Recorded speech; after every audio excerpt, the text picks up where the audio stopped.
inspiring and really rejuvenating weekend where so many people come together and remind us why we are collectively invested in the work that we do as educators. To come together to talk about issues that are related to people of color in the education sector. It's a powerful weekend of scholarship, community, and reflection that in turn is a terrific complement to our current community conversation on fulfilling the promise of diversity. It provides the space for meaningful engagement and discussions around issues that pertain to people whose voices are typically not represented. Coming into AOCC, you can look forward to hearing from people with an enormous amount of expertise and experience in various fields of education. And we have some really engaging keynote speakers. Workshops, hands-on activities, they get to meet new people. There's a beautiful energy to it that it really does give life. But in what way can we take the sort of knowledge that's being cultivated here at places like Harvard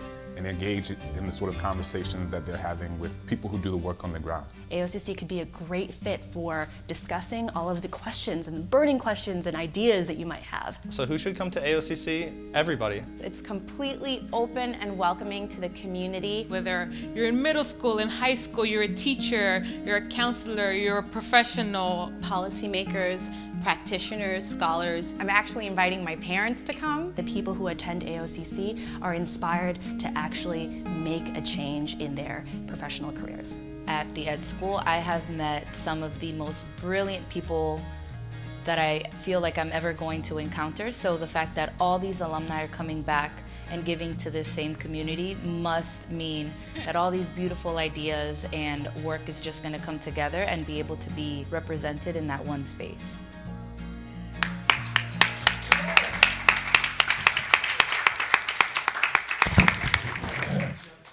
Hello everyone, my name is Daphne Penn and I am a 2016 Tri-Chair for the Alumni of Color Conference. This is Frances Olajide and Andrea Zuniga. We are the AOCC Tri-Chairs and we want to welcome you to the 2016 Alumni of Color Conference. Before we go any further, we have to take the time to acknowledge a group of people who help make this day possible. Of course, that is Dean Ryan, Dean Hernandez, Dr. Liz Thurston, Director of Student Affairs, and her amazing team at the Office of Student Affairs, including Tracy. Thank you so much.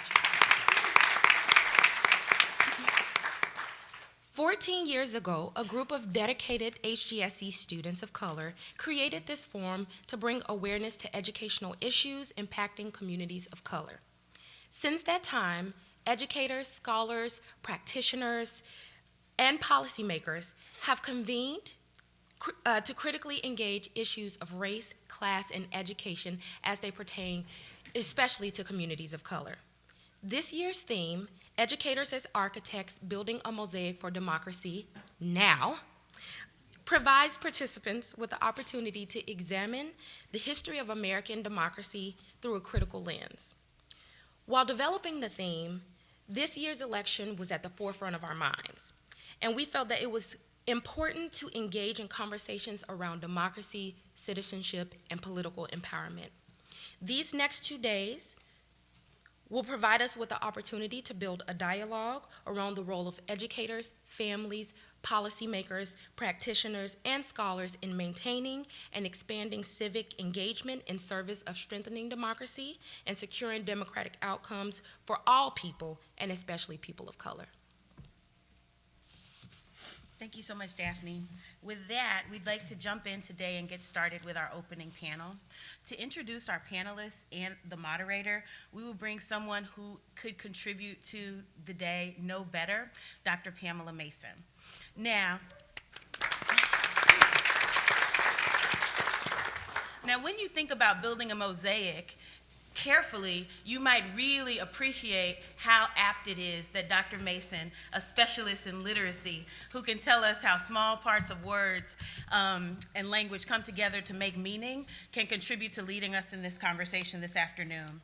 Pamela Mason is director of the Language and Literacy Master's Program and the Jean Chall Reading Lab, and a lecturer on education at the Harvard Graduate School of Education.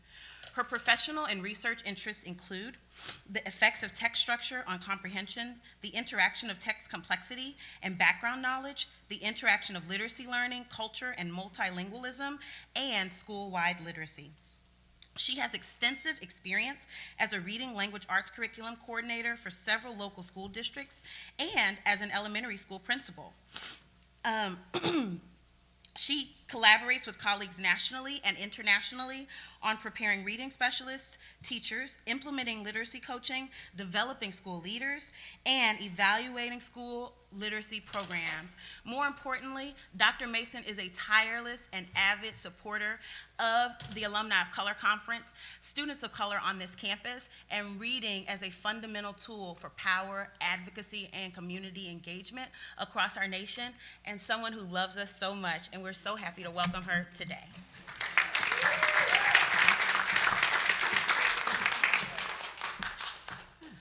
Thank you for that generous introduction. Before I begin, I want to recognize and honor three nations, the Wampanoag Aquinnah, the Wampanoag Mashpee, and the Mohegan Nations, on whose land we share. I am honored to introduce the Founders Panel for the 2016 Alumni of Color Conference.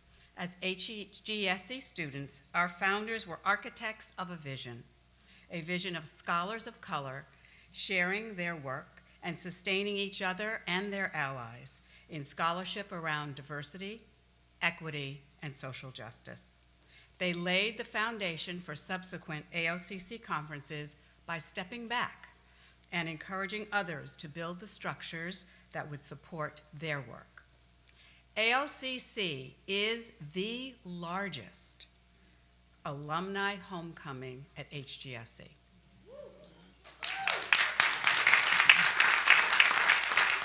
And it has become a space for renewal, revisioning, and reconnecting with colleagues, friends, and scholars. As a result of your leadership, the HGSE community is intentionally addressing issues of diversity, equity, and social justice among faculty, between faculty and students, among students, and among the staff. The diversity competencies have been woven into the fabric of new courses, course syllabi, and course readings. Fulfilling the promise of diversity has become the scaffold for faculty presentations, diversity dialogues, faculty workshops, and a common reading, all contributing to an arc of learning which has been designed to prepare HGSE students to be transformational leaders in all educational sectors. We thank you for your vision, and we look forward to your reflections. I would like to introduce our panel in alphabetical order. Reverend Dr. Dorinda Carter Andrews. You knew I was going to do it. Is an associate professor in the Department of Teacher Education at Michigan State University. She received her EDD in Learning and Teaching from Harvard Graduate School of Education. In 2014, Dr. Carter was awarded the 2014 Michigan State University Outreach Scholarship Community Partnership Award for her 5-year partnership with the East Lansing Public Schools to help close the opportunity and access gaps. She is an editor and contributing author of Contesting the Myth of a Post-Racial Era, The Continued Significance of Race in the U.S. Education. Dr. Heather Harding is Senior Program Officer for the Bill and Melinda Gates Foundation. She received her master's and doctoral degrees in education policy from the Harvard Graduate School of Education. Dr. Harding's professional career has spanned classroom teaching, professional development, nonprofit management, and empirical research. Her mission is simply to improve educational opportunities for all children. She has served as the founding executive director of EdCore, the Education Consortium for Research and Evaluation at George Washington University. Dr. Richard Riddick is an associate professor in educational administration with courtesy appointments in the Department of African and African Diaspora Studies. Does that mean you have to be courteous? Sometimes. Oh, okay, good. All right, just checking, because that's not the Dr. Richard Riddick I know. He likes to stir it up. and the Center for African and African American Studies. Dr. Reddick also serves as Assistant Director of Plan 2 Honors Program and Assistant Vice President of Research and Policy with the Division of Diversity and Community Engagement, and a fellow at the Institute for Urban Policy Research and Analysis, all at the University of Texas at Austin. He received his master's and doctoral degrees here from HGSE in higher education.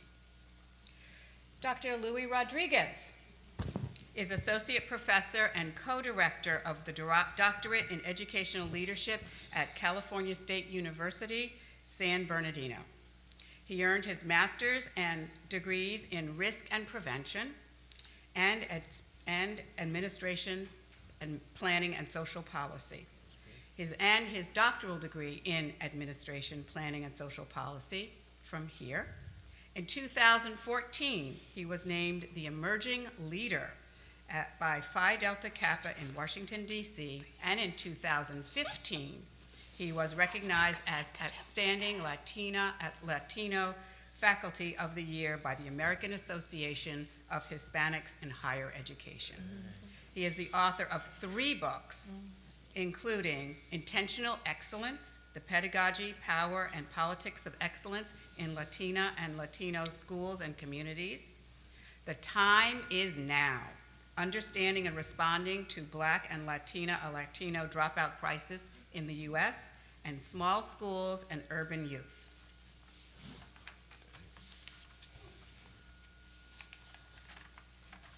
Dr. Frank Tuitt is Senior Advisor to the Chancellor and Provost on Diversity and Inclusion at the University of Denver and Associate Professor of Higher Education at the Morgridge College of Education. He received his master's and doctoral degrees in Administration, Planning, and Social Policy.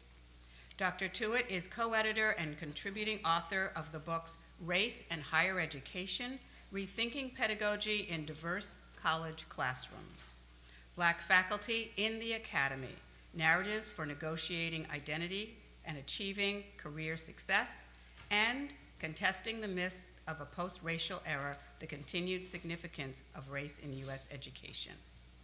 And Dr. Darren Graves is currently the Director of Urban Master's Program at Simmons College. As a teacher educator, he is committed to preparing teachers to see urban youth as assets in the teaching and learning process. His research interest involves the interplay of school culture and racial identity on academic performance of Black adolescents. Dr. Graves' research has given him an understanding of the issues of Boston area youth face inside and outside of their environments. And our moderator is Dr. Lionel Howard. He is the Assistant Professor of Educational Research at George Washington University. He received his doctoral degree in human development and psychology, and he completed an NICHD postdoctoral fellowship at the University of North Carolina at Chapel Hill in the Department of Psychology. Dr. Howard has published in both education and psychology journals and is co-editor of Facing Racism in Education. Please welcome our founder panel. Y'all are very accomplished. Y'all been some working. Y'all been working, apparently. Sorry. The mic is on. The mic is on. Speak up. I just heard something. Oh, yeah. Can you hear me now? Where's the mic? Okay, here we go. Come on. Come on now. Come on now. Thank you. So let me start by just thanking the Tri-Chairs for the invitation to come back to be a part of the conference. As you probably figured out, we've really traveled from across the U.S. as far west as California, Colorado, Texas, Mid-Atlantic area, and right in Boston, and literally took planes, trains, and automobiles to get here in Michigan. And so we wouldn't miss this for anything, and it was always a pleasure to come back to this space, knowing that my family and friends would be here. So hopefully this conversation will provide you with some insight into the genesis of the conference. It's important to know the history. sort of what motivated us to even take on this initiative to organize an opportunity and space for students of color. So we'll begin by offering some questions for the panelists to consider, and then we'll open it up to conversation from all of you. So let me start with just getting a sense of what were some of the factors that led to the need for and genesis of the conference?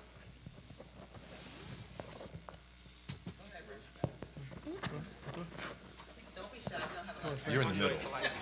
Okay. You have to go first. All right. So I'll name a couple of factors, and then my friends can chime in. I think a couple of things that led to us feeling like we needed a space, and I would call it an identity-affirming counter space, right? So the institution itself was not affirming for us, and we needed a space that really affirmed who we were and was counter to kind of the heteronormative, oppressive, ideologies and epistemologies of the academy.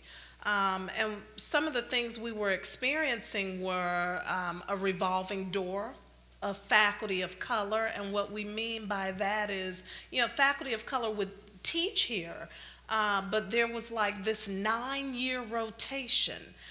They wouldn't be tenured in the same ways as some of their white colleagues, and so we'd see them come, but then after about a 9-year period, kind of cycle out.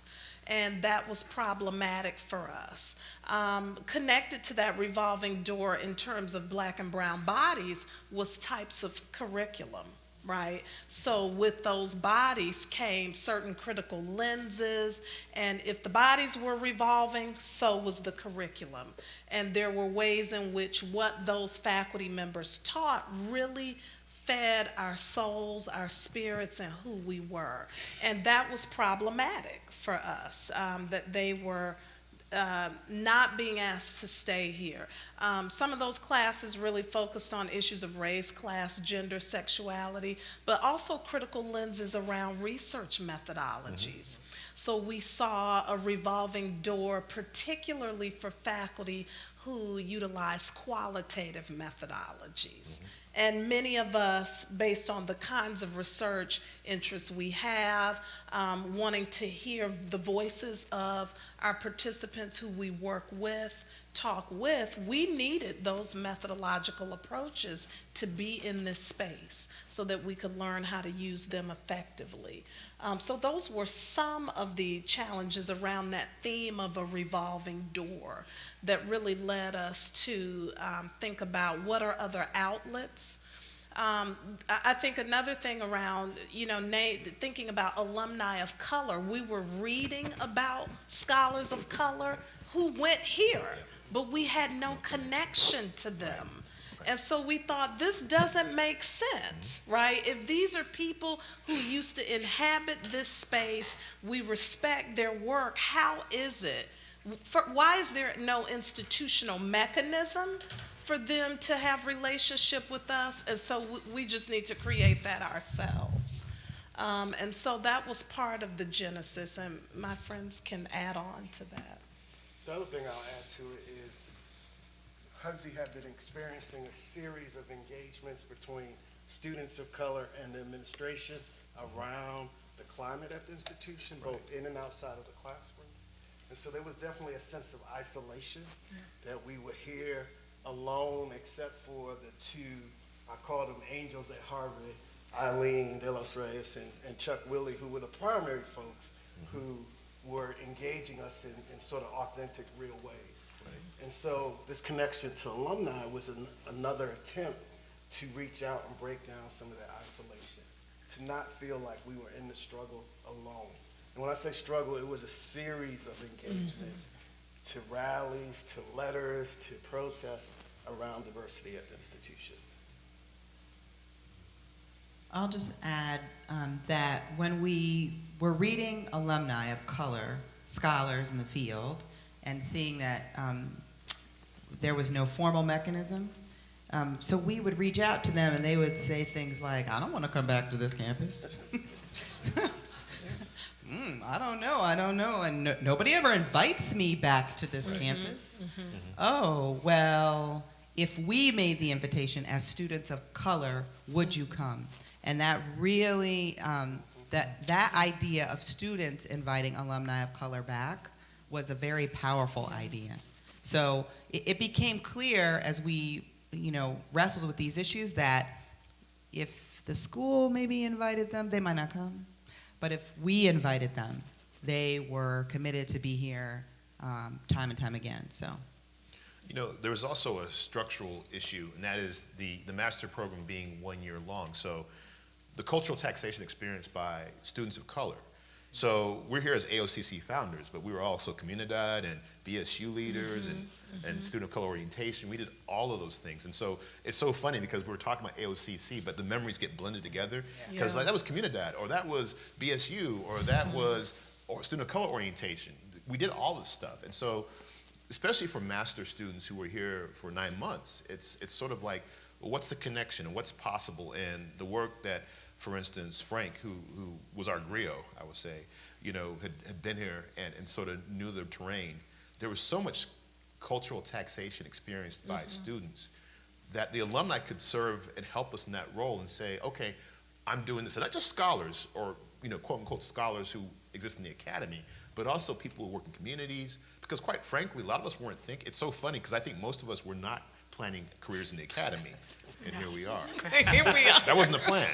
But we all thought, oh, well, it's good to hear people who work in community programs or people who are working with indigenous communities, because that's what our mindset is all about. So it was refreshing to see those images, because part of what Hugsy presented to us is that this is what success looks like. Trained professor at this university. Yeah. And we actually had a more holistic and comprehensive understanding of what that looked like.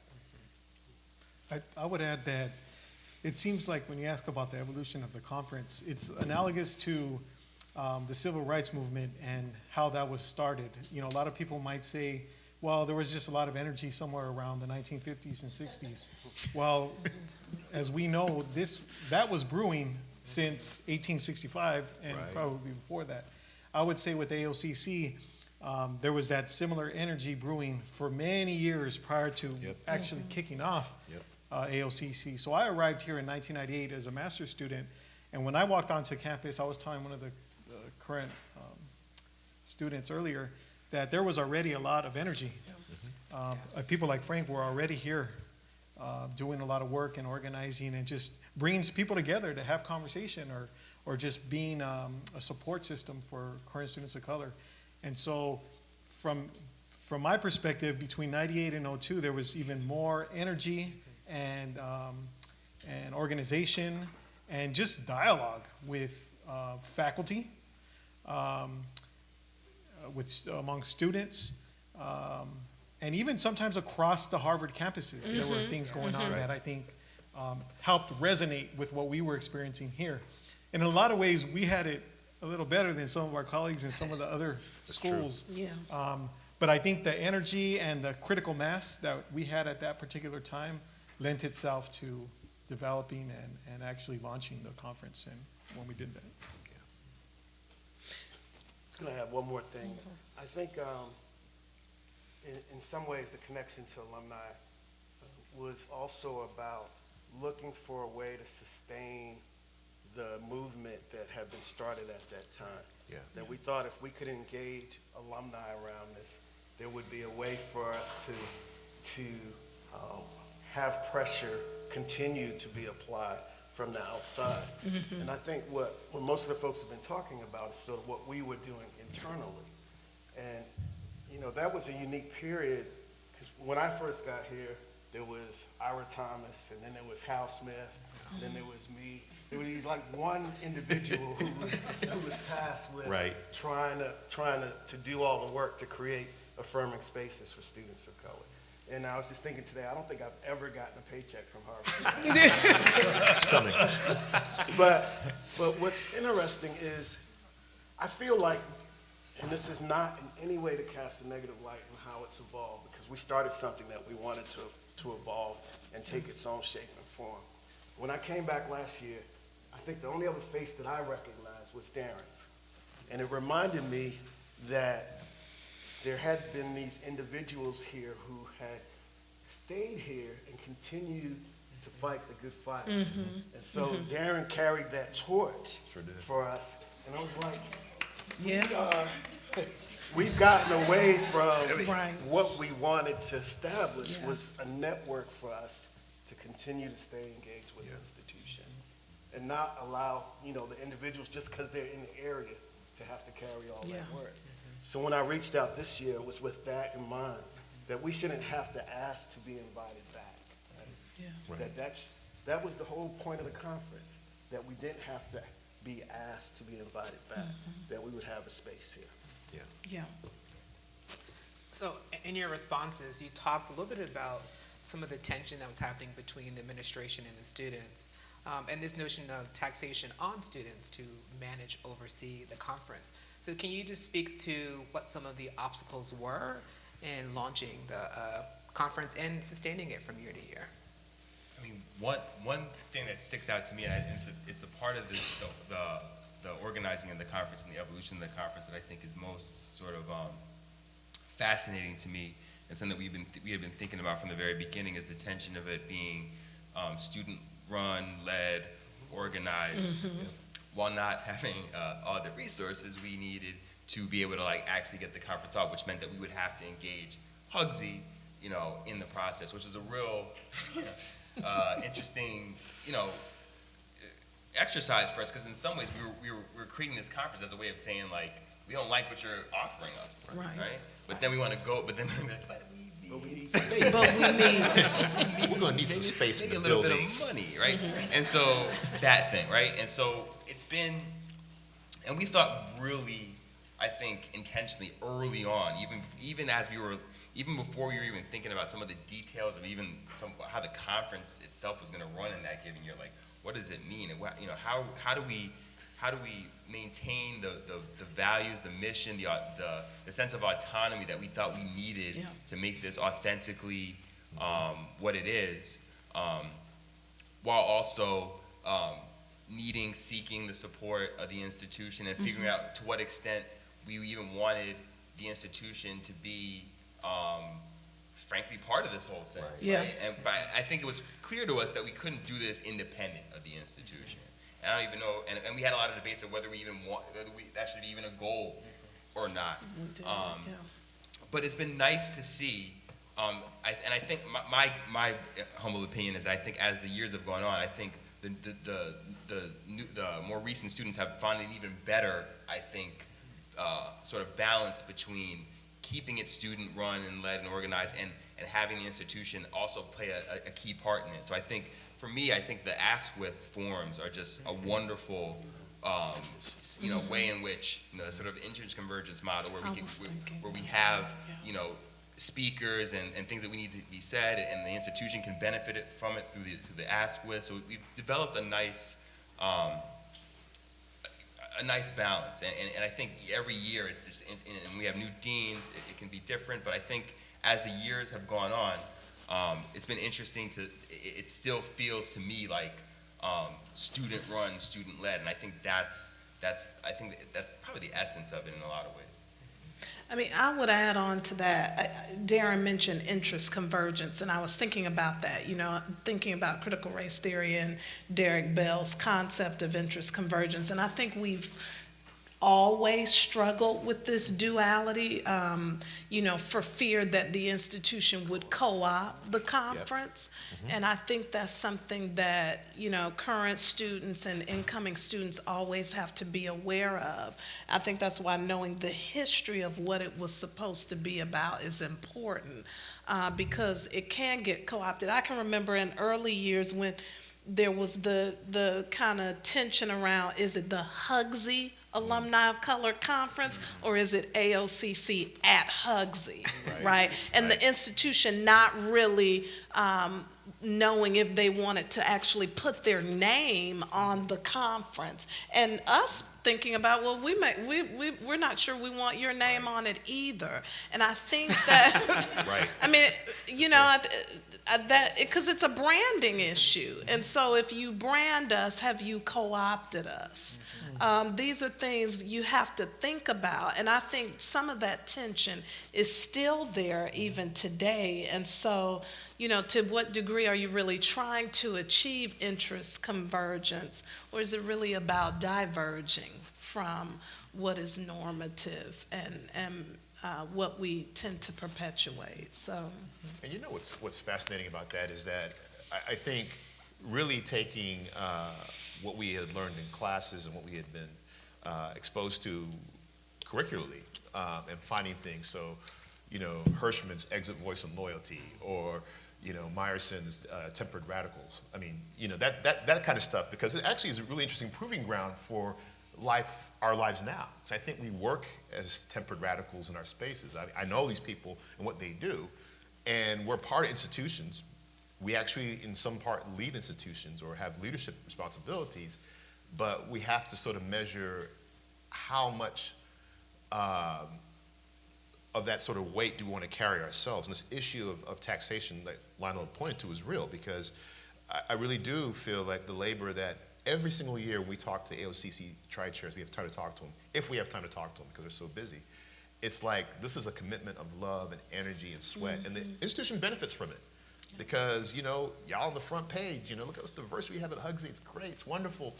But also the fact that the tri-chairs and the committee chairs and the volunteers put in so much time and energy.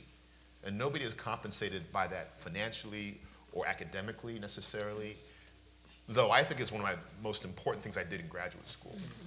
And I think that's the only thing I could say that to sort of think about that, but you know, really challenge the institution to think about, well, how could we actually respond to the fact that people are spending days, hours, weeks creating this conference. And you know, people come here for 2 or 3 days, but the reality is this is a year-long process. And you know, you all remember the issues and challenges we had. With this core group, we knew each year there would be continuity. We actually knew the tri-chair would be, okay, it's gonna be this person, but when that sort of group started disappearing, then it became a challenge to kind of hustle, like who can we hook into this? And you come here as a master's student, somebody says, AOCC, get involved, and you're like, whoa, wait a minute, hold on. I just got here, you know, slow us. But that's what we had to do, because we wanted to keep that connection between that continuity. And I know there were years we were really worried about the continuity's lost because we couldn't find somebody, or we wanted to respect the fact that people were trying to get out of here. Like, you know, you cannot get a doctorate focusing on AOCC, even though somebody could probably do that now. You could probably use this as a research area. Hint, hint. You know, some other obstacles, getting buy-in from the faculty at first, because this was brand new. But it also, I think, provided a vehicle for us to connect with faculty in ways that we weren't able to prior to that. So we invited faculty to be discussants and chair committees and things like that. So that was an interesting obstacle. Funding was always an issue. And we wanted it to be something that was accessible, right? Both for the folks who were here and those elsewhere. And then I think you've already touched on it, but the buy-in terms of, is this a university-wide thing, or is this just the student thing? That was real for a few years, and sustaining it, right? Yep. So I just want to respond to the video that was showed. When I saw that video on Facebook, I was excited, but then I got concerned, right? Because what does that then mean when it's sort of put in that form and how it gets used? And I imagine the tri-chairs were probably part of those conversations, but still it goes out into this larger conversation. And so then who is directing, who's messaging about what AOCC is and could be? And so I appreciate it, but I'm also sort of like, okay, now what? What does that mean? So. But I want to sort of continue to talk about not only the obstacles, but who who were the allies that sort of helped us along the way. And Frank already mentioned Professor Woolley and Hal and some other earlier students who were sort of central in sort of moving this conversation forward. But who were some of the other people that we turned to? I want to recognize some of the folks, like Kitty's here. Yeah, Kitty's been here every year. Every year. So that is worthy. I mean, Lee Title, Pamela, of course, Tom Hare. There are so many people. And Tina that was Hands-On. That's people, why we have the award in her name. People who sort of decoupled their sort of academic presence and became part of the community and part of that. I really appreciate and respected that. They didn't come as Professor Bowles to lecture. She came to listen and to learn and to hear from people. And that's what I would say of all the people that come to my mind. And of course, the student affairs staff. Yeah. Laura. And remember Liz Kavanaugh? I believe she was in the alumni. Was she an alumni? She was in the alumni. So we also had lots of help in the alumni office trying to, that was another challenge. Remember, we were trying to figure out how do we find the alumni? Right. That's right. Right. And I can't remember all the ins and outs, but it wasn't as just simple as, here's a list right here, let's go. There was some work that needed to be done in creating and maintaining the list. So I think that we had to do some coordination on that level. And there was tension too, because even that, because you're working with alumni folks, they want to package things a certain way. Yeah. And I think, I'm glad you mentioned Julia, because I think that was a very hard role for her to play, because I felt that she was invested in what we were doing, but she also had a very challenging role because she had to represent the institution in some ways. Again, this tempered radical thing really comes to fore, because this is really previewing academic life. You are constantly in spaces where you have to sort of represent institutional values and necessities, but also, damn it, we need to get this done, and we need to do it this way. And I just remember that being a constant source of pressure, like Dorinda was saying, constantly butting up against institutional procedures and messaging and what we wanted to do. Can I add to that? Oh, go ahead. Just Dorinda and I were talking about that at breakfast this morning, that upon reflection, and I didn't really think about it much at the time, but it's, we were kind of in our formal degree programs as doctoral students, and then we were doing this work. And it's almost like this work was a second education in and of itself, in strategy, in politics, in negotiation, in interpersonal skill, emotional intelligence, a lot of things that we use to employ now in our positions in the academy. And, Dorinda and I were talking about how a lot of this stuff, it's almost second nature to a lot of us now. And it has benefited us tremendously. Although we didn't get a paycheck, like Frank was saying, for a lot of the spaces that we were able to build to support students of color, now we're able to extend that work and that reach and the support in our respective spaces. So for those of you that are organizing this and have been involved, no matter what your background is, you might not see or feel the direct benefits immediately, but believe me, they will benefit you down the line. And for those of you that are in your doctoral program that didn't necessarily participate this year, definitely carry the work forward, because it will be there are sacrifices, like Rich was saying. There's the taxation piece, but at the same time, there are many benefits that'll follow you for the rest of your lives. I'm just curious if I know I had a conversation with Bridget, so Dean Long. I had a conversation with her, and I was like trembling. I'm like, I'm gonna be a tri-chair at AOCC, and she actually affirmed me and said, you know what, this is important. You need to do this. And I was shocked, because she's always like, get it done, get to work, get this stuff done. But I don't know how you all interacted with your advisors and the colleagues and the folks that helped you through your program, but that meant a lot to me to have her sort of endorse that. I don't know if she knew how much work it would be, or I knew how much work it would be, but nevertheless, just to know that she had my back was huge, because I think especially early on, we were taking risks. because you had to worry about getting your, proposals together. There was no exemption for AOC, and there was no prestige that came with AOCC. Oh, you're organizing stuff. Well, great. Y'all do that all the time. Get your work done. And in fact, there was sort of this concern, I think, among students who were activists that, well, you're spending too much time being an activist, not enough time getting out of here. And so I know for me, having that validation, I'm wondering if everybody else had that same situation where you had somebody on the faculty tell you, yes, this is good, you should do this. I think for me it was other students. Yeah. Said when I would seek out, especially the very first year, just kind of getting people's thoughts on it, I kind of got the green light, which meant they were going to support me too. Volunteers. But I think from faculty, I think it was almost like this unspoken, like, we know you're doing this, so just, I guess, just as long as you submit your stuff. Just get your work done. Yeah. And you also know when you're getting that vibe that it's time to go. You've been here long enough and you need to finish your work. But I would say the other ally in an interesting way, to have someone be both an adversary and an ally at the same time, based on the position, was the dean. Right? So Dean Murphy, Jerry Murphy was the dean at the time, and I remember the three of us going in to pitch this idea and having no idea how he was gonna respond. And it was both okay, we need to think about this very carefully, but yes, we can do this and we'll support you. And so I think that was a continuation of an ongoing relationship that we have built with the dean over time.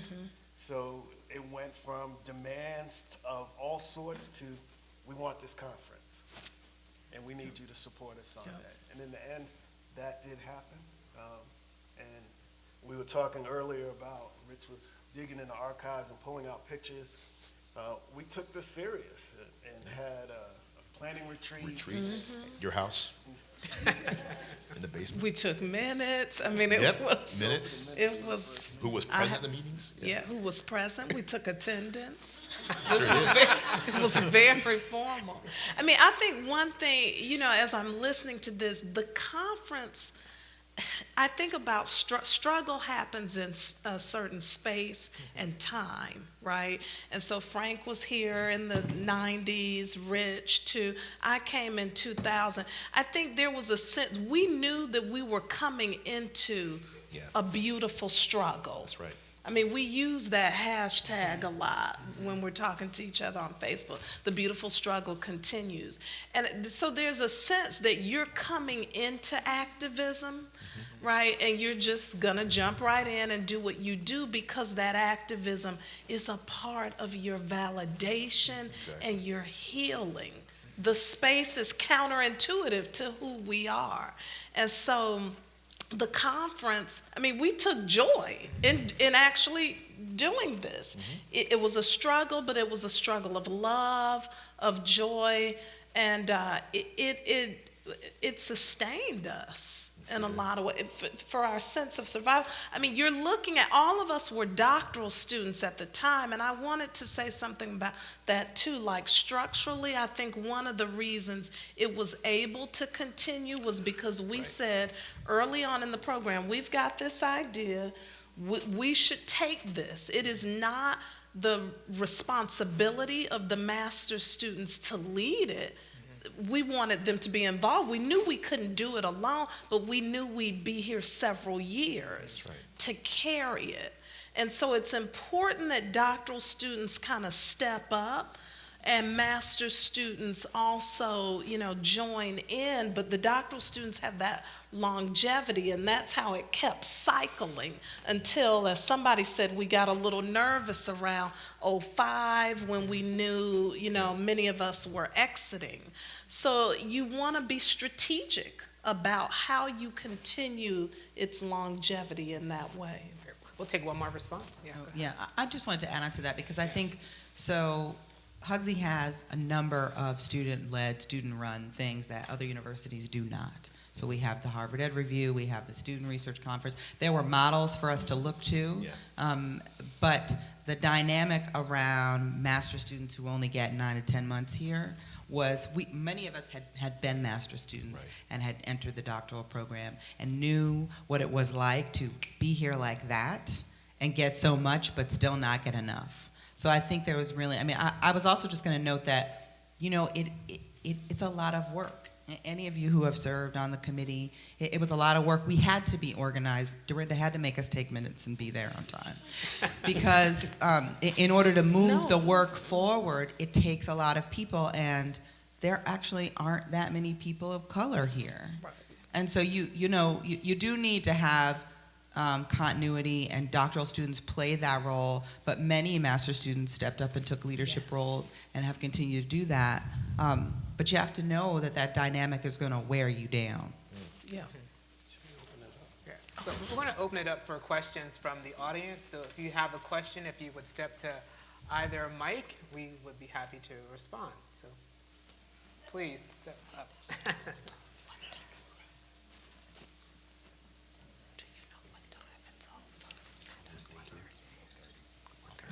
Hello, thank you so much for being here. I'm in the Technology Innovation Education program in the master's level. And so just kind of following up on what you just mentioned about how important doctoral students are to a part of this process, especially this year, the majority of students that are running the conference are master's students. And it's been an interesting kind of struggle to come into this space not knowing the history of AOCC, not knowing anything, and trying to kind of piece it together based off of the stuff that we're told.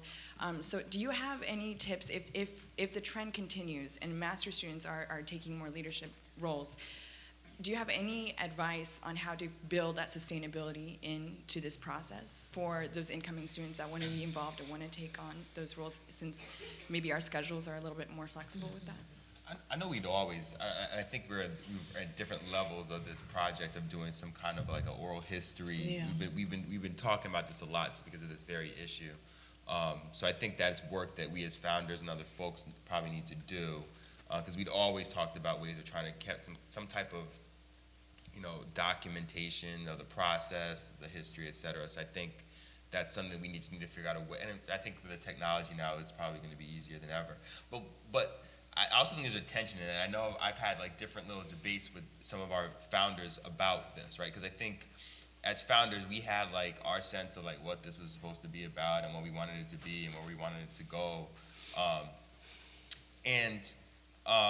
We've had debates amongst ourselves about like how, I heard Dr. Mason talking about stepping back, and my personal opinion is I was a big proponent of stepping back,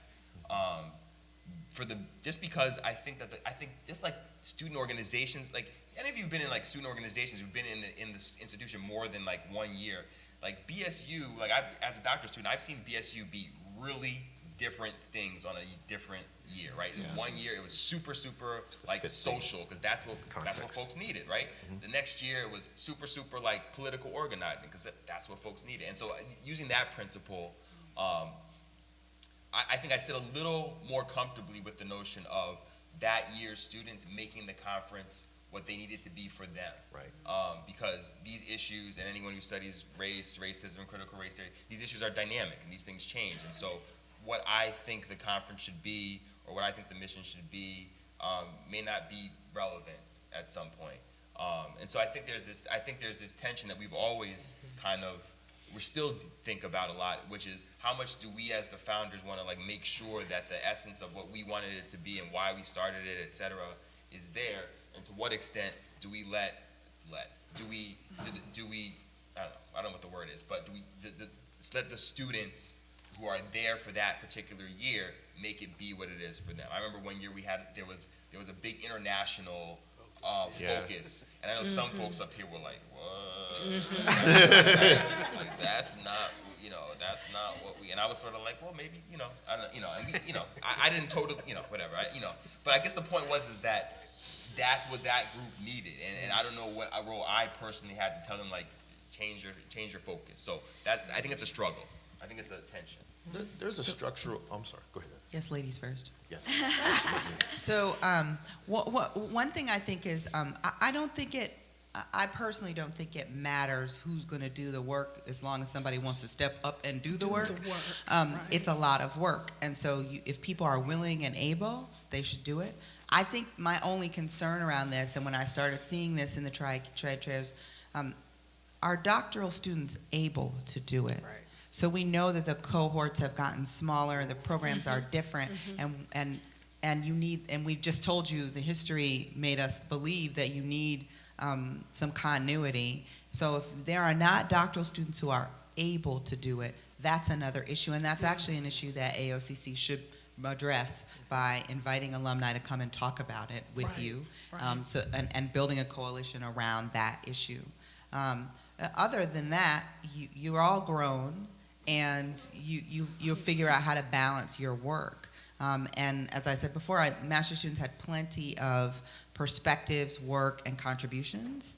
So, you know, I think Darren summarized the tension really well, because, but I also think, and maybe I'll be controversial saying this, I think there's a responsibility you have as a doctoral student of color here. Because the master's programs are pretty much all one-year programs, the continuity is lost. So if there was a year where a lot of things went down, literally, if the doctoral students aren't there to be the bridges of that, that information is gone.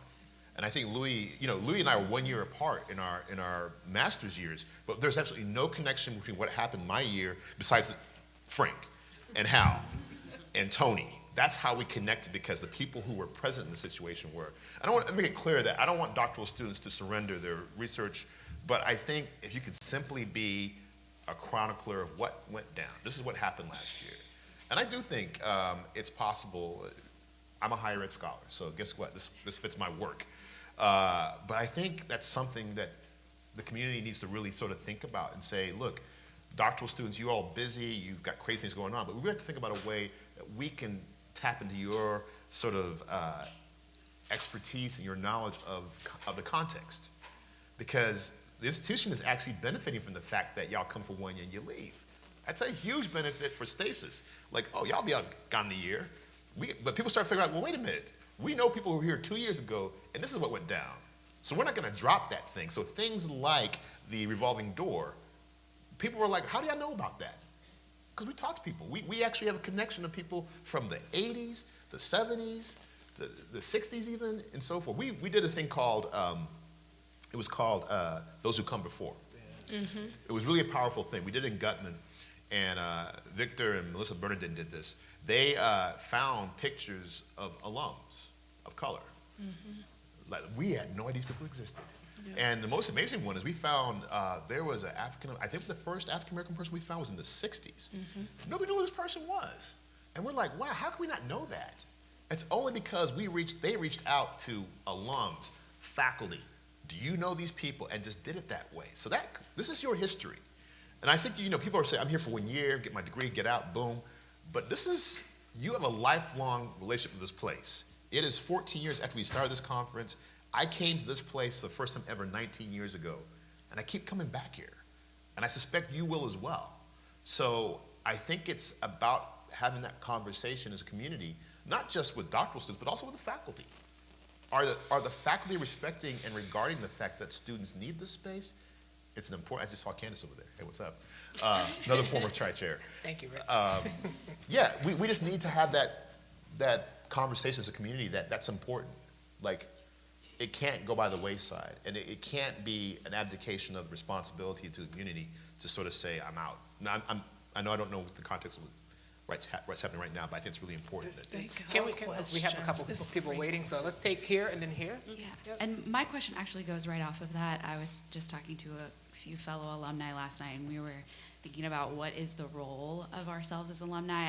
I'm Marissa. I graduated 2 years ago, international education policy, and I'm very committed to coming back every year, but I see my colleagues the past few years, there's fewer and fewer of us that are able to come back, and also realizing we are having this conversation of how do we stay connected to people or build connections with alumni, and what does that look like? What does our role look like? What is the role of potential mentorship as leaders in education, as leaders of color in education? So I'm curious if you just have thoughts on what does that look like for us as alumni to engage both in this space but also outside of this space as well. I mean, there are a couple years where we thought about having an alum advisory board that would advise the conference. And then we thought, well, maybe that's too imposing on the current students.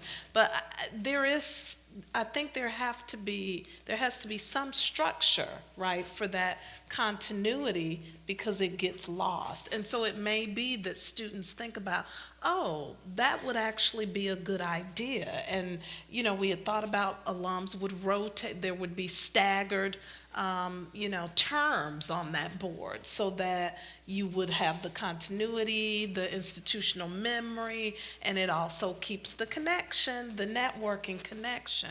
So that may be something that current students say, oh, that sounds like a good idea, and we could talk further about that. But we were trying to be sensitive, again, to this idea of not imposing. It's part of that tension that Darren talked about. So I don't know that we have good answers for how we do that, and what are other ways of staying connected beyond AOCC. Is this the only mechanism, or should we be thinking about other avenues to stay connected as current students of color and alums of color? There was a period of time where I would get a call from or an email from someone who was considering applying to HGSE or to UCLA or somewhere else. I remember Liliana Garces, for example, who was trying to decide between UCLA and Harvard. Right? And so we had a conversation. Somebody just said, maybe you want to talk to Frank Tewitt about it. And so that allowed us to establish a relationship before she even decided she was going to come here. That kind of connection has been lost, right? I think faculty played a role in that, and so with the faculty turnover, you don't have those folks on the faculty who are saying, you might want to talk to X person, this person, that person. We go to the annual event at AERA, and we spend the majority of the time reconnecting, right? And maybe we get to meet current students in passing, but not in any sustained, real, meaningful way, right? So there has to be some more intentional way to do that. So to keep us on schedule, we'll take these last two questions, and I'm going to invite the panelists, maybe just one person to respond, and we can get through these. So, to you. Thank you very much. You spoke earlier about the complicated relationship between the institution and you as students. I'm imagining it's just as complicated as alum in this institution. When the students talk about continuity, I was one of those I became tri-chair in one of those crisis years. You talk about continuity, when you have been talking about continuity, you've been talking about it primarily because you knew people, because the people were connected over time. To put that in the context of the nature of the school, because the school is changing. There is no EDD now. Right. There's going to be an asterisk next to my degree. Like, this was a good program. And the fact that the actual PhD students here are actually they're just graduate School of Arts and Science students. They have to cross-register for their own ed courses. So the fact that the school is changing and that you don't have any relation, it's hard. I can't imagine you have any relationship with the current students, except for Darren, who was an advisor to one of my colleagues. How do you see your role as our founding mother and fathers in the creation of this, in letting it go, letting it be for the students, but knowing that the actual Harvard Graduate School of Education, we no longer have this, we're no longer talking the same language when we say HGSE anymore. So have you thought about that, or how should students be thinking about that? That's a good question.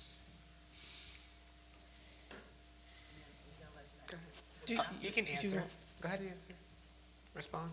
Well, I would say, so I still feel connected around these reference points. And I think one of the things is the other thing is I feel totally different, my relationship to the institution, outside of it. So I feel even emboldened, not that I was shy before, but I do feel like they owe me something now. They really owe me something now. So I don't feel like there's a disconnection. I feel like all of us on the panel probably have a lot of networks that pull us back to HGSE.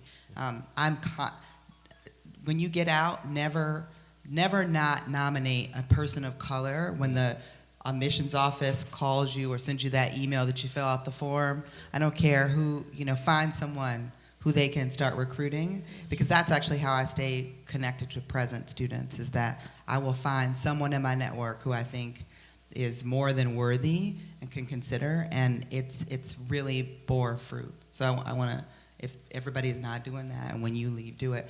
But I guess I would say, increasingly for alumni of color, we need to volunteer and take positions of leadership on the alumni councils. And I see my peers doing that. And then they in turn have shared challenges here. In my professional work, and I bet in the professional work of my colleagues, I am often meeting new faculty or old faculty in the world and asking about the Alumni Color Conference. It's interesting, it's like a test, a litmus test. I'd recently met, he'll go unnamed. I recently met a new faculty here, and I asked him about the alumni, had he been to the Alumni of Color Conference, because I couldn't go last year. He did not know what it was. And I was like, oh, you need to know about this. So I think that there are ways in which we can add pressure around this. And I think we should have lots of conversations offline about the disappearance of the EDD and the EDL and everything else, because we need to know from you what's happening so we can be appropriately leveraged. And I'll just add to Heather's point. I think when we started the conference, one of the things we heard was that alumni would come back for the students, right? And I think we all feel the same way. Like, we'll come back for you, right? We're here for you. Yeah. And so just reaching out to us, and perhaps us being more active in reaching out to all of you who are here, even as the institution changes, the issues remain the same. They're just presented differently. Right. And so we can sort of help you think about how to navigate some of those structures and those problems. And so there has to be a way to keep building the connection.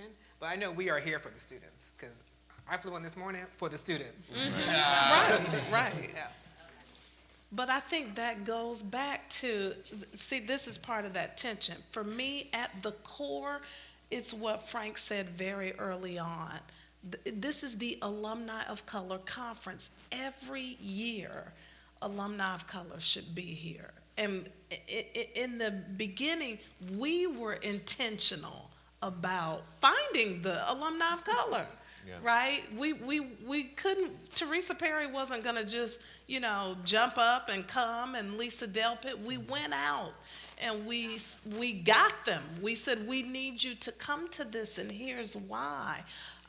We didn't reject proposals from alums of color. It's the Alumni of Color Conference. We're trying to reconnect them. So we can't do that if we reject their proposals, right? So these are the kinds of things that you all should know, because it's about maintaining that connection. I want to respond to, that was a really great question. Yeah.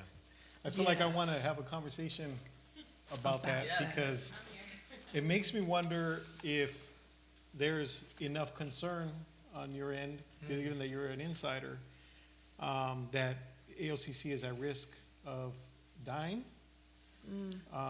But I also see it as a challenge to us, thank you, to do what Darren mentioned earlier, which is be more intentional about maybe building that history, so that that video that you showed could have a complimentary message about the history, so that if there's some discontinuity, with the different groups and the changes in programs, that they'll be able to know that history. Great. And then, sir? Hi. I'm a presenter that flew in from Los Angeles a couple days ago on a red eye, so I'm a little tired, so I'm going to try to get to my question.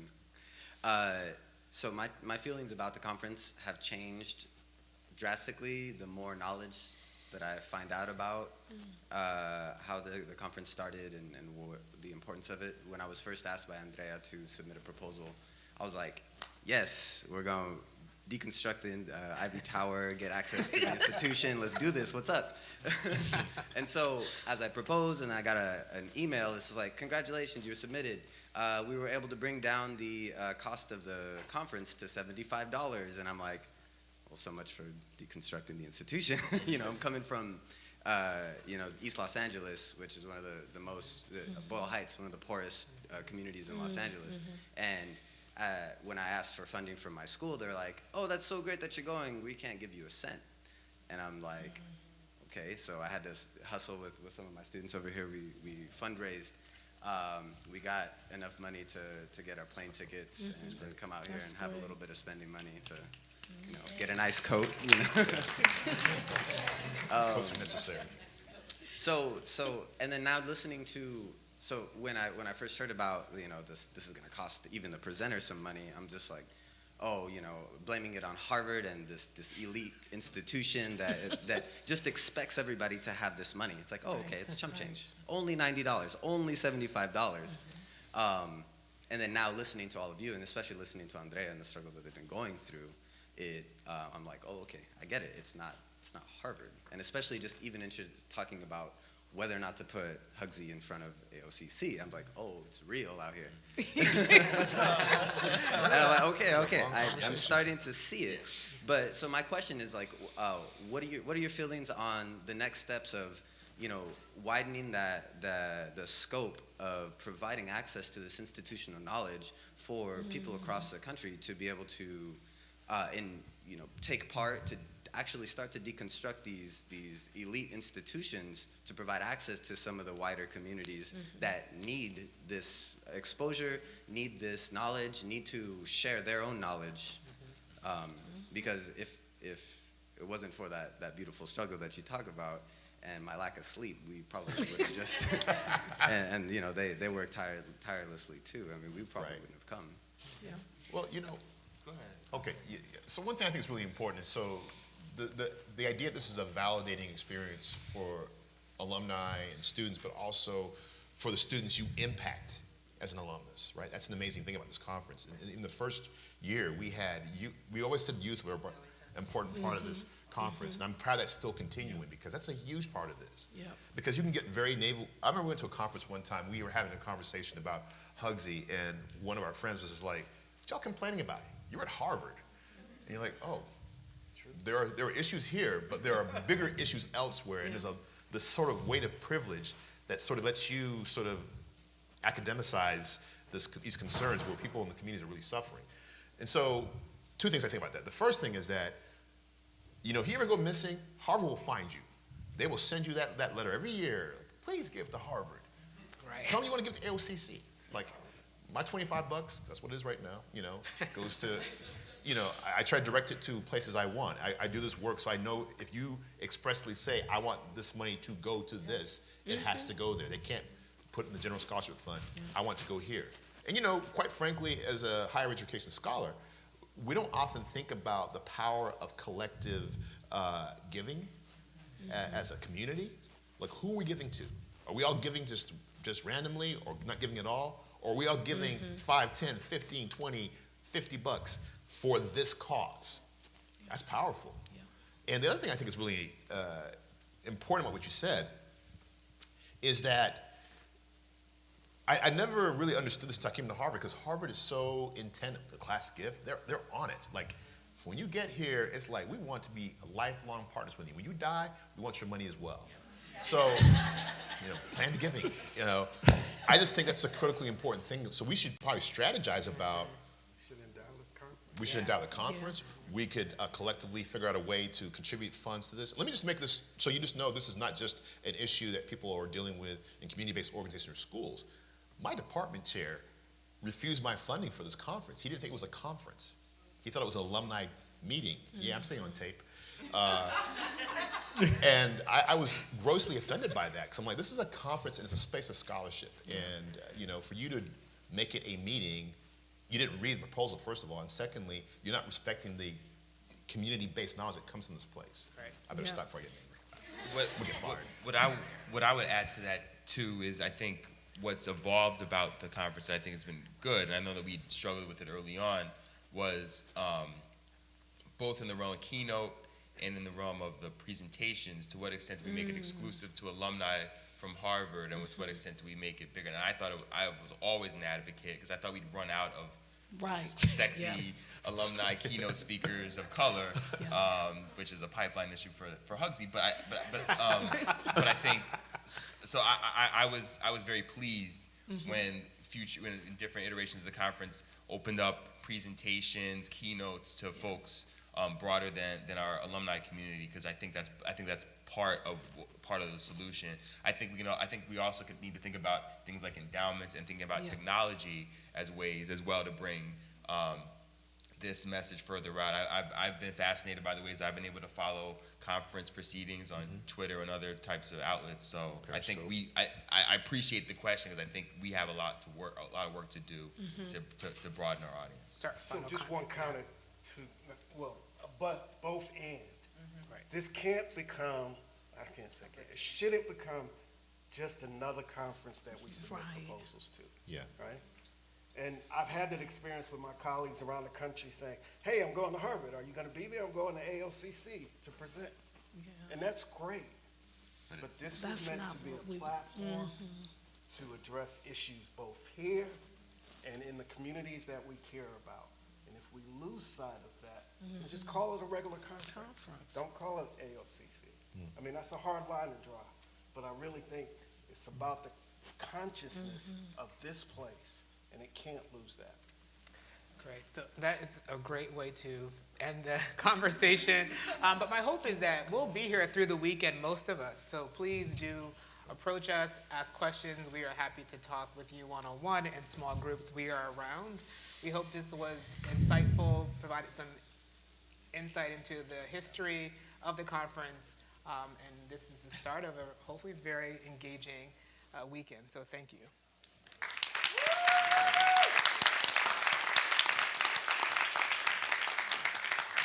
So wow, that was a very powerful conversation.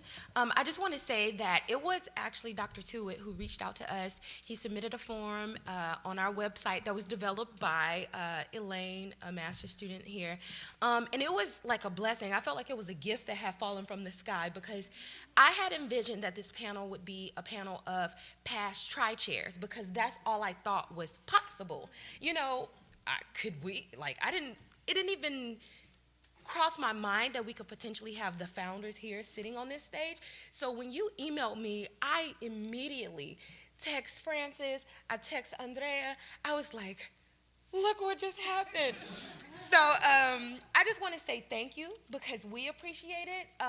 I do as a doctoral student here, and it's something that I talked with Tracy about, that I do feel like I don't know if I can be a tri-chair yet, but I do feel like it is my duty to make sure that next year and the year after that, like, some of these things continue. So to be in contact with you all is amazing, because that's something that I can share on. So I just appreciate you sharing your knowledge, sharing the history around this. It is greatly appreciated. And so be excited for me to follow up about endowing the conference. Yes, she was over,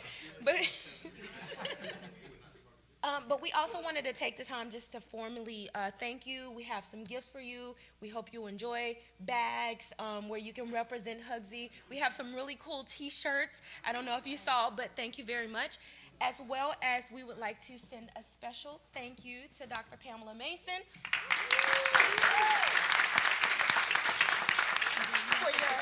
for your beautiful introduction.